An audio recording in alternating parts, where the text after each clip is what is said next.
We provide you the platform to turn your dreams into reality. Give wings to your aspirations with KR Mangalam University. इसी बीच एक बड़ी खबर, सिंधु नदी के जल संकट को लेकर पाकिस्तान में हड़कंप मचा है। हम पर पानी का बम गिर गया है।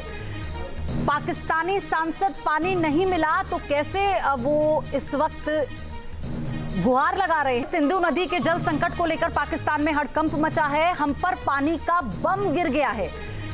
पाकिस्तानी सांसद पानी नहीं मिला तो कैसे वो इस वक्त गुहार लगा रहे हैं। सिंधु नदी के जल संकट को लेकर पाकिस्तान में हड़कंप मचा है। हम पर पानी का बम गिर गया है।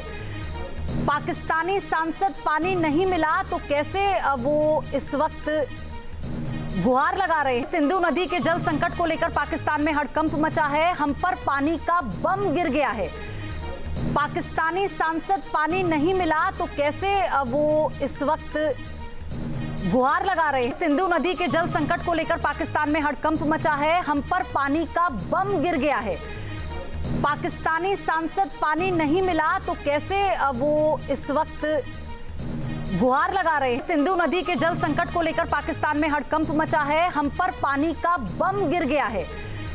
पाकिस्तानी सांसद पानी नहीं मिला तो कैसे वो इस वक्त गुहार लगा रहे हैं। पाकिस्तानी सांसद पानी नहीं मिला तो कैसे वो इस वक्त गुहार लगा रहे हैं। सिंधु नदी के जल संकट को लेकर पाकिस्तान में हड़कंप मचा है। हम पर पानी का बम गिर गया है।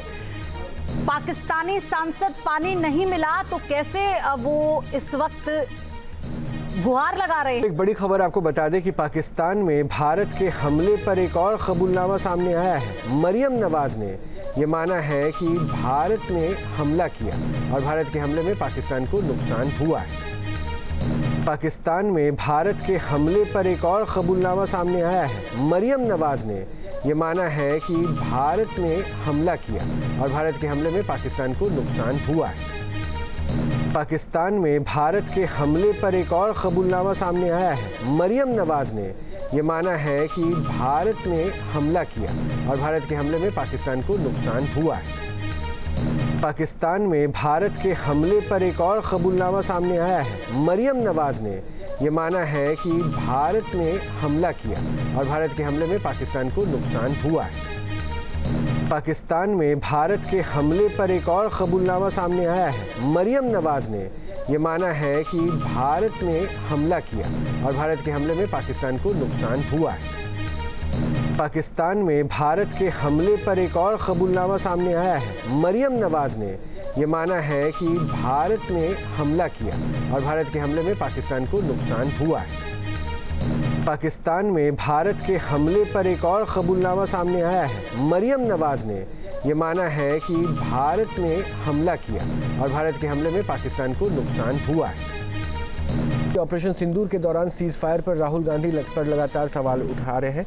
राहुल गांधी लगातार सवाल उठा रहे हैं और बीजेपी सांसद निशिकांत दुबे 1994 के समझौते को आधार बनाते हुए राहुल गांधी को उन्होंने घेरा है। उन्होंने कहा है कि समझौता तो 1994 में कांग्रेस सरकार में हुआ था, ऐसे में असली देशद्रोही तो कांग्रेस है। निशिकांत ने कहा है कि 1991 में कांग्रेस ने चंद्रशेखर के नेतृत्व वाली सरकार को समर्थन दिया था, तब भारत पाकिस्तान के बीच एक समझौता हुआ था।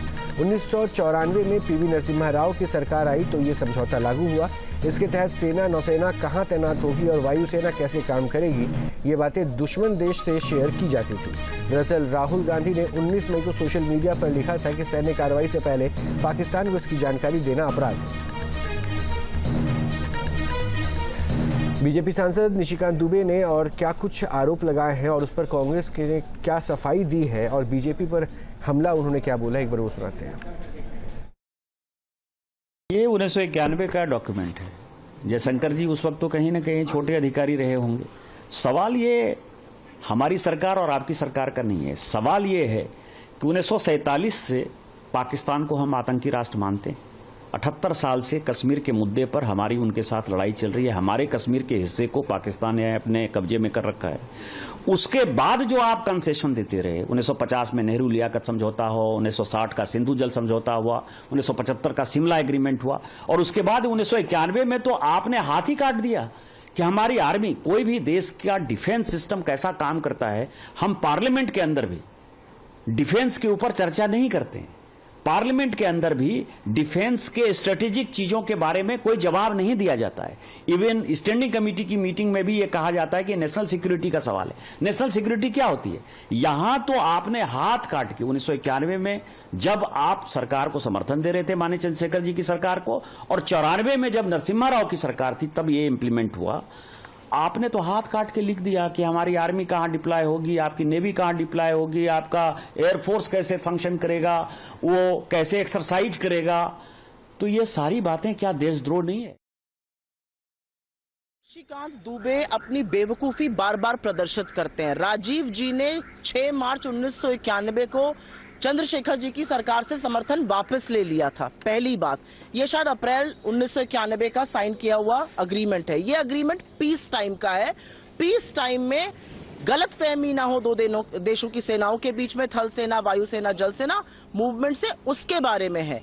जब अभी हमने कार्रवाई की है, हमारे ऊपर आतंकी हमला हुआ था, हमने जवाबी आक्रामक कार्रवाई की है, तो सर्वप्रथम तो निशिकांत दुबे और बीजेपी ये मान रही है कि जयशंकर जी ने इन्फॉर्म किया। सर्वप्रथम जो राहुल गांधी जी कह रहे थे वही सच है।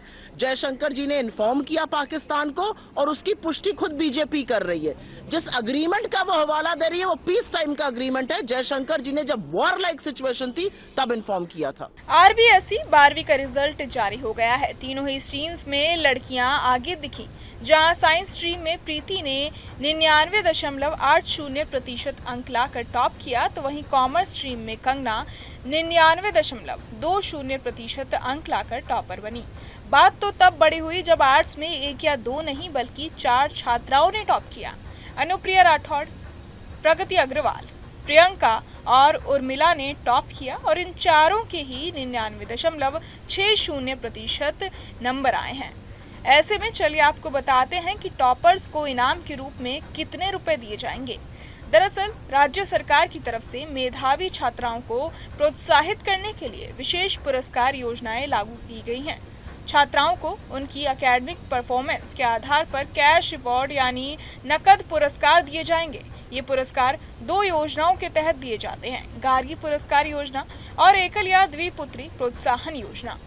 इसके अलावा टॉपर्स को लैपटॉप और टैबलेट भी दिए जा सकते हैं। डिजिटल लर्निंग को बढ़ावा देने के लिए टॉपर्स को इनाम दिए जाते हैं। इतना ही नहीं बल्कि मेडिकल, इंजीनियरिंग और अन्य प्रोफेशनल कोर्सेज के लिए टॉपर्स को फ्री कोचिंग या छात्रवृत्ति भी दी जा सकती है। एकल और द्विपुत्री पुरस्कार योजना के तहत उन छात्राओं को सम्मानित किया जाता है जो सरकार द्वारा निर्धारित न्यूनतम अंक सीमा यानी कट ऑफ से ज्यादा अंक प्राप्त करती हैं। 10वीं में निर्धारित अंक सीमा से ऊपर अंक लाने वाली एकल या 2 पुत्रियों को 31,000 का इनाम दिया जाता है। 12वीं में ये इनाम बढ़कर 51,000 रुपए हो जाता है। इस योजना का लाभ सिर्फ 1 या 2 बेटियों तक सीमित है, और इसके लिए छात्राओं को अलग से आवेदन करना होता है। आवेदन प्रक्रिया और बाकी जानकारी राज्य सरकार की आधिकारिक वेबसाइट पर उपलब्ध है। एक और योजना का नाम है गार्गी पुरस्कार योजना। इसके तहत कक्षा 10वीं में 75% या उससे ज्यादा अंक लाने वाली छात्राओं को 11वीं में प्रवेश लेने और पढ़ाई जारी रखने की स्थिति में 3,000 रुपए की प्रोत्साहन राशि दी जाती है। इसके अलावा 12वीं में अच्छा प्रदर्शन करने वाली छात्राओं को 5,000 रुपए का नकद पुरस्कार मिलता है। अब बात करते हैं कि इसके लिए कौन कौन से डॉक्यूमेंट यानी दस्तावेज चाहिए।